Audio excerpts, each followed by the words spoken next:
Well, it's day 6 of the Youth Week of Prayer, and I hope you've been enjoying the week so far. Today brings us to a character by the name of Joseph, who has a pretty epic story. Tonight's reading actually comes from Dr. Galena Steele, and she's made this into quite a creative piece, and have thought about this idea of what if Joseph was able to write letters to his father. And all throughout she depicts his story and the ups and downs roller coaster ride that he has had.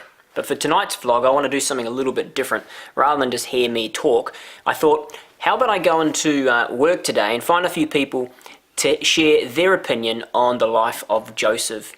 What I admire about Joseph is he was very forgiving.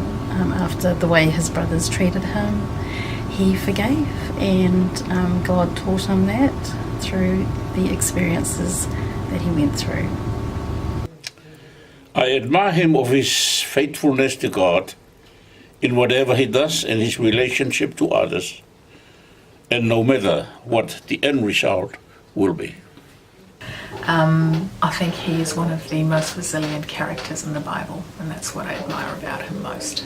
What I admire most about Joseph is his humility, especially when his brothers came to see him and he could have done anything, but he humbled himself, and he just, I think, gave glory to God in that whole process. The one thing that I admire about Joseph is that his faith was just so incredibly strong. Constantly he gets these blessings happening, things are going bad, blessings, and then the bottom just keeps falling out. And it'd be so easy to be asking God, what's going on, where are you, how does this work, and just completely giving up on God.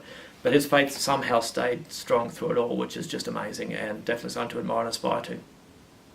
What stands out to me about Joseph is the way he was able to forgive his brothers. Just incredible how he was able to reflect back and realize that even in that, God was there.